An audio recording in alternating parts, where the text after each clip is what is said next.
नमस्कार विद्यार्थी मित्रांनो, एमपीएससी फॅक्टरी या आपल्या ऑनलाईन युट्यूब चॅनलवर सर्व विद्यार्थ्यांचं मनपूर्वक स्वागत आहे. रॅपिड करंट जीके सिरीज जी आपण सुरू केलेली आहे त्यामध्ये आपल्या सर्वांना माहिती आहे की आपण करंटचा इव्हेंट आणि त्याच्या संबंधित जे जीके आहे ते आपण त्याच्यामध्ये पाहत असतो. आणि तसंच करंट आहे आपल्या बॉम्बे जे उच्च न्यायालय आहे त्याच्यामध्ये नवीन मुख्य न्यायाधीश येणार आहेत. म्हणजे नवीन मुख्य न्यायाधीश, त्यांची पार्श्वभूमी आणि उच्च न्यायालय आणि बॉम्बे उच्च न्यायालय याच्याबद्दलच्या सगळ्या कन्सेप्ट आपण या ठिकाणी पाहणार आहोत, जेणेकरून तुम्हाला कमीत कमी वेळेमध्ये जीएसचा म्हणजे पॉलिटीचा हायकोर्ट ही बऱ्यापैकी कव्हर होईल आणि करंट अपडेटचं नवीन बॉम्बे उच्च न्यायालयाचे मुख्य न्यायाधीश ही संकल्पना सुद्धा समजून जाईल. तर बघा, त्यासाठी जे विद्यार्थी गट क परीक्षा किंवा सरळ सेवा परीक्षा किंवा गट ब परीक्षा यांचा अभ्यास करतात त्यांच्यासाठी आपण एमपीएससी गाईड हे पुस्तक मार्केटमध्ये आणलेलं आहे. या पुस्तकामध्ये सर्व विषय जीएसचे अतिशय व्यवस्थित कव्हर केलेले आहेत.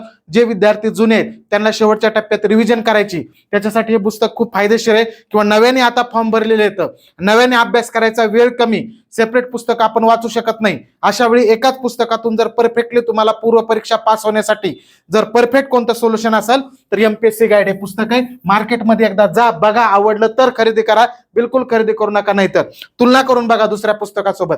बेस्ट कंटेंट असेल, चांगला असेल तरच खरेदी करा. त्याच पद्धतीने महाराष्ट्र अकॅडमी ॲपवर आपली एमपीएससी विजयपथ बॅच सुद्धा सुरू आहे. याच्यामध्ये तुम्हाला प्री आणि मेन्स दोन्हीचा सिलेबस कव्हर केला जाणार आहे. Live plus recorded unlimited views plus 50 test free असणारी ही बॅच महाराष्ट्र अकॅडमी ॲपवर आहे. विजयपथ बॅच एमपीएससी गट क साठी, पूर्व आणि मुख्यसाठी. तर बघा, बॉम्बे उच्च न्यायालयाचे नवीन मुख्य न्यायाधीश जे झालेले आहेत किंवा माफ करा, होणार आहेत, अजून झालेले नाहीयेत, महेश चंद्र त्रिपाठी हे जे आहेत सर्वोच्च न्यायालयाचं जे कलोजियम आहे, कलोजियम सिस्टम कशासाठी वापरली जाते रे? उच्च न्यायालय व सर्वोच्च न्यायालयामध्ये न्यायाधीशाची नेमणूक करण्यासाठी कलोजियम पद्धतीचा वापर केला जातो. कलोजियम म्हणजे काय असते? समिती असते. आपल्या भाषेत सांगायचं झालं तर कशासाठी असते? न्यायाधीशाच्या नियुक्तीसाठी. याच्यामध्ये या कलोजियम मध्ये 1+2 म्हणजे एक सरन्यायाधीश असतात, एक सरन्यायाधीश आणि दुसरे इतर 2 न्यायाधीश असतात. आणि हे काय करतात की शिफारस करतात की कोणत्या व्यक्तीचे कोणत्या न्यायालयामध्ये न्यायाधीश किंवा मुख्य न्यायाधीश म्हणून नियुक्ती केली जाईल. या कलोजियमने महेशचंद्र त्रिपाठी यांच्यावर आता बॉम्बे उच्च न्यायालयाचे मुख्य न्यायाधीश म्हणून नियुक्ती करण्याची शिफारस त्यांनी केलेली आहे. सध्या हे पदावर प्रभारी रवींद्र घुगे हे कार्यरत आहेत. ते प्रभारी टेम्पररी आहेत, लक्षात ठेवा. आणि महेशचंद्र त्रिपाठी जे आहेत हे सध्या अलाहाबाद हायकोर्ट, हे मूळचे उत्तर प्रदेशचेच आहेत, हे पण लक्षात ठेवा. आणि अलाहाबाद हायकोर्टमध्ये न्यायाधीश पदावर येतं. सध्याचं पद सुद्धा अगोदर कुठं होते असा सुद्धा एमपीएससी वगैरे सरळ सेवा परीक्षेला प्रश्न विचारला जातो. अलाहाबाद हायकोर्टामध्ये ते काय होते रे? पहिले न्यायाधीश होते, आता बॉम्बे उच्च न्यायालयाचे मुख्य न्यायाधीश होतील. आता कलोजियमने शिफारस केली, कुणाकडे करतं कलोजियम शिफारस? केंद्र सरकारकडं. आणि केंद्र सरकार मग ते नाव राष्ट्रपतींना पाठवतं आणि राष्ट्रपती मग ते त्यांची काय करतात रे? न्यायाधीश म्हणून नियुक्ती करतात आणि त्यांना शपथ देण्याचं काम करतात. लक्षात आलं ना? अशा पद्धतीने ही कलोजियमची पद्धत असते. त्याच पद्धतीने आता सध्या जे बॉम्बे उच्च न्यायालयाचे प्रभारी मुख्य न्यायाधीश आहेत रवींद्र घुगे, न्यायमूर्ती रवींद्र घुगे, हे आता कलकत्ता उच्च न्यायालयामध्ये मुख्य न्यायाधीश म्हणून त्यांची नियुक्ती होणार आहे. तशी शिफारस कलोजियमने केलेली. हा सुद्धा प्रश्न महत्वाचा आहे, याच्यावर सुद्धा तुम्हाला परीक्षेला प्रश्न विचारला जाऊ शकतो. सध्याचे बॉम्बे उच्च न्यायालयाचे जे प्रभारी मुख्य न्यायाधीश आहेत ते कोणत्या न्यायालयामध्ये जाणार आहेत? कलकत्ता उच्च न्यायालयाचे मुख्य न्यायाधीश. आता बघा, बॉम्बे मी म्हणतोय, तुम्ही अनेक जणांना वाटत मुंबई का म्हणेनात. जरी शहरांची नावं बदलली असली तरी न्यायालयाची नावं अजून बदलले नाहीत.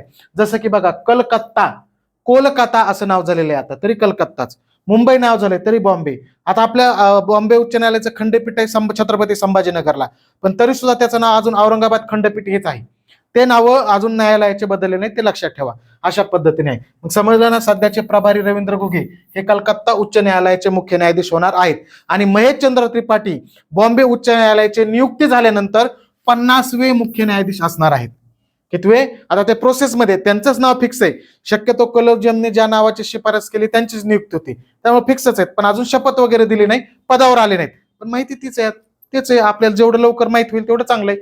50वे मुख्य न्यायाधीश असणार आहेत. याच्या अगोदरचे 49वे होते न्यायमूर्ती चंद्रशेखर. तुम्ही म्हणाल मग रवींद्र घुगेंचं नाव कसं घेतलं?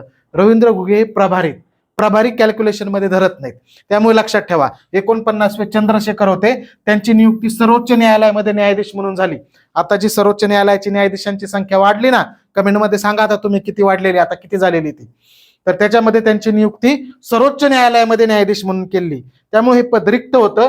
त्यामुळे प्रभारी म्हणून तात्पुरते रवींद्र घोगे केले होते आणि आता 50वे महेशचंद्र त्रिपाठी हे होणार आहेत. आणि कलोजियनच्या शिफारसीने राज्यघटनेतील कलम 217 नुसार, कलम 217 लक्षात ठेवा, कशा संबंधी सांगतो तुम्हाला, उच्च न्यायालयाचे एक तर दोन गोष्टीसाठी कलम 217, उच्च न्यायालयाचे मुख्य न्यायाधीशांची नियुक्तीसाठी एक आणि त्यांच्या पात्रता पद सुद्धा 217 मध्येच दिल्यात.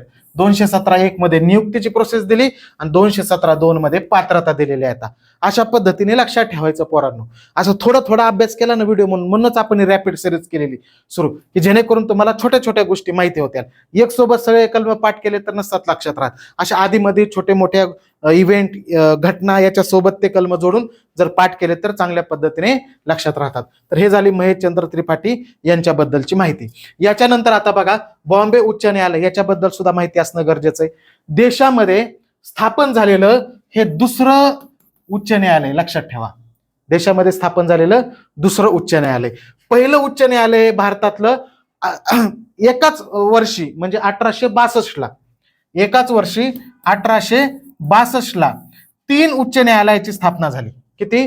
3 उच्च न्यायालयाची. पहिलं होतं कलकत्ता उच्च न्यायालय, हे देशातलं पहिलं आहे. याची स्थापना 1 जुलै 1862 ला झाली, लक्षात ठेवा. दुसरं आहे बॉम्बे उच्च न्यायालय, त्याची स्थापना 14 ऑगस्ट 1862 ला झाली, 14 ऑगस्ट 1862 ला. आणि तिसरं मद्रास होतं, मद्रास उच्च न्यायालयाची स्थापना ही झाली 15 ऑगस्टला, म्हणजे बॉम्बेच्या नंतर एक दिवस 1862 ला. आणि याच्यासाठी उच्च न्यायालय कायदा जो आहे तो कायदा आहे 1861 चा, कायदा आहे 1861. अशा पद्धतीने लक्षात ठेवायचं. हे 3 उच्च न्यायालय स्थापन झाले होते. चौथं उच्च न्यायालय होतं अलाहाबाद उच्च न्यायालय, लक्षात ठेवा. कधी कधी अलाहाबाद सुद्धा विचारतात. अलाहाबाद उच्च न्यायालयाची स्थापना झाली होती 1866 ला. अलाहाबाद उच्च न्यायालयाची स्थापना कधी झाली होती? 1866 ला. हे पण लक्षात ठेवा. 3 उच्च न्यायालय. दुसरं उच्च न्यायालय आहे. आणि बॉम्बे उच्च न्यायालयाबद्दल सांगायचं झालं तर देशात सर्वात जास्त खंडपीठ असणारं उच्च न्यायालय आहे. खंडपीठ किती खंडपीठ आहेत रे बॉम्बे उच्च न्यायालयाचे? 3 खंडपीठ आहेत. कोणते कोणते 3 खंडपीठ? पहिलं खंडपीठ आहे पणजी, नंतरचं आहे नागपूर आणि नंतरचं औरंगाबाद खंडपीठ म्हणजे छत्रपती संभाजीनगर, पण त्याचं नाव अजून औरंगाबादाचं आहे, हे लक्षात ठेवा. अशा पद्धतीने 3 खंडपीठ आहेत. आणि एक सर्किट बेंच आहे. सर्किट बेंच कुठे आहे रे? कोल्हापूरला आहे.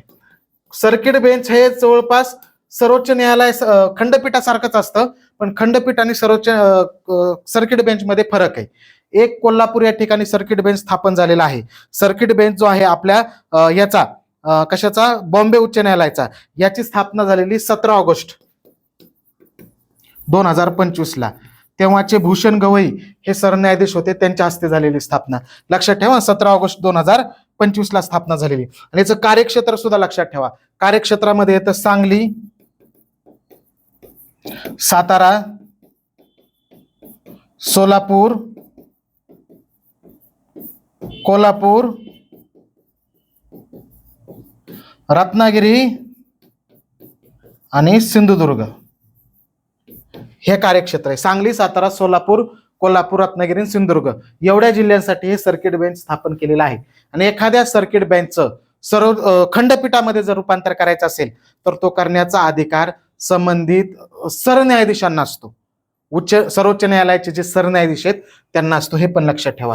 हे सगळे प्रोसेस, हे 3 सर्किट बेंच हे लक्षात ठेवा. एक खंडपीठ आणि माफ करा 3 खंडपीठ आणि एक सर्किट बेंच आहे. न्यायाधीशांची संख्या किती? 94 आहे. 94 न्यायाधीश आहेत बॉम्बे उच्च न्यायालयामध्ये सगळे. देशात सगळ्यात जास्त उच्च न्यायालयामध्ये, सर्वात जास्त उच्च न्यायालयामध्ये न्यायाधीश असणार आहे अलाहाबाद. अलाहाबाद जे उच्च न्यायालय आहे त्या ठिकाणी 160 न्यायाधीश आहेत.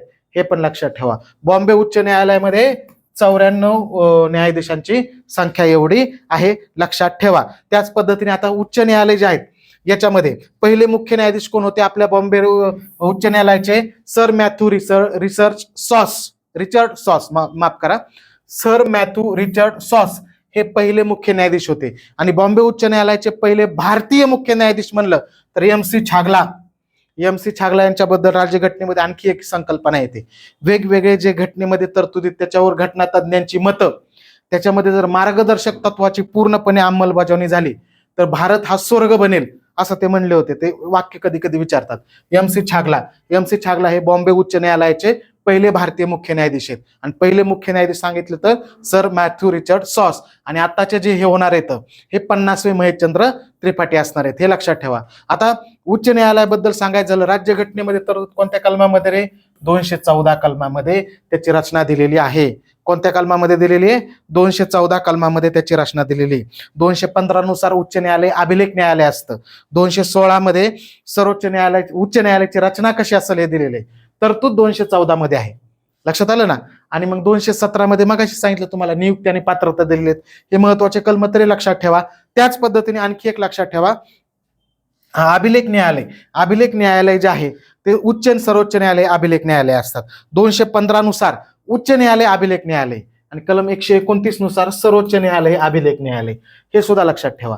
अशा पद्धतीने तिथल्या तिथे लक्षात ठेवायच्या. न्यायाधीशाच्या वयाची पात्रता किती वर्ष आहे? 62 वर्ष होईपर्यंत पदावर राहू शकतात उच्च न्यायालयामध्ये. देशात उच्च न्यायालय किती रे? 25 उच्च न्यायालय आहेत देशात. किती रे? 25 उच्च न्यायालय आहेत. त्यातल्या 7 उच्च न्यायालयाला खंडपीठ आहेत. जसं आपल्या बॉम्बे उच्च न्यायालयाला सुद्धा खंडपीठ आहे. 6 उच्च न्यायालय हे 2 किंवा अधिक राज्य आणि केंद्रशासित प्रदेशासाठी मिळून आहेत. 6 उच्च न्यायालय, 7 उच्च न्यायालयाला खंडपीठ आहे, हे पण लक्षात ठेवा. 25 उच्च न्यायालय देशामध्ये आहेत. 25 उच्च न्यायालय कुठं स्थापन झालेलं रे? अमरावती, आंध्र प्रदेशासाठी अमरावती उच्च न्यायालय. हे 25 उच्च न्यायालय लक्षात ठेवायचं अशा पद्धतीने आहे. बॉम्बे उच्च न्यायालय हे दुसरं उच्च न्यायालय आहे. त्याच पद्धतीने अजून याच्यात सांगायचं झालं तर काय राहिलं? हे मग अशी मी चुकून तुम्हाला सांगितलं की राष्ट्रपती करतात खंडपीठाचं रूपांतर याच्यामध्ये, आपलं सर्किट बेंचचं रूपांतर खंडपीठामध्ये राष्ट्रपती करतात, ते पण लक्षात ठेवा. ठीक आहे, मी मागाशी सरन्यायाधीश म्हणलो, राष्ट्रपती मी पण विसरलो. बघा 62 वर्ष आहे. अजून काय सांगण्यासारखं याच्यामध्ये? याचे पूर्ण ह्याची तरतूद सांगायची झाली ना तर 214 पासून ते 231 पर्यंत उच्च न्यायालयाबद्दल भाग 6 मध्ये 214 पासून ते 231 पर्यंत तरतूद ही कशाची केलेली आहे? उच्च न्यायालयाच्या संबंधित केलेली आहे. अशा पद्धतीने नवीन मुख्य न्यायाधीश आणि उच्च न्यायालय याच्याबद्दल सगळी डिटेलमध्ये नाही, आपल्याला रॅपिडमध्ये पाहायचंय. डिटेलमध्ये म्हणलं तर आपलं पुस्तक आहे कोणतं, याच्यात आणखी याच्यापेक्षा डिटेलमध्ये दिलेलं आहे. MPSC गाईड पुस्तक, सामान्य ज्ञान कंबाईन गट ब आणि गट क पूर्व आणि मुख्य, तसंच सरळ सेवा परीक्षा, TCS IBPS परीक्षा यांना सुद्धा ते फायदेशीर ठरलं. पण याच्यासाठी जास्त फायदेशीर ठरत डिटेल अभ्यासक्रम आहे, स्टेट बोर्ड संदर्भ दिलाय, सराव प्रश्न सुद्धा दिलेत. मार्केटमध्ये एकदा जा आणि शेवटच्या टप्प्यात कमीत कमी वेळेमध्ये अभ्यास करण्यासाठी हे पुस्तक नक्की अभ्यासा. आणि जर ऑनलाईन बॅच लावायची असेल तर तलाठी लिपिक भरती म्हणजे गट क साठी आपण विजयपथ बॅच महाराष्ट्र अकॅडमी ॲपवर सुरू आहे. दर्जेदार टीम तुम्हाला तिथं मार्गदर्शन करते. अनलिमिटेड व्ह्यूज आहेत, फ्री टेस्ट आहेत. नक्की या बॅचचा सुद्धा सर्वांनी फायदा घ्या. आणखी तुमचे काही मत असतील तर कमेंटमध्ये नक्की सांगा. काही आणखी सूचना असतील, नवीन काही तुमच्यासाठी सुरू करायचं असेल तरी सुद्धा कमेंटमध्ये टाका, सांगा. 100% तुमच्या ज्या कमेंट आहेत त्याचा आम्ही विचार करू. धन्यवाद.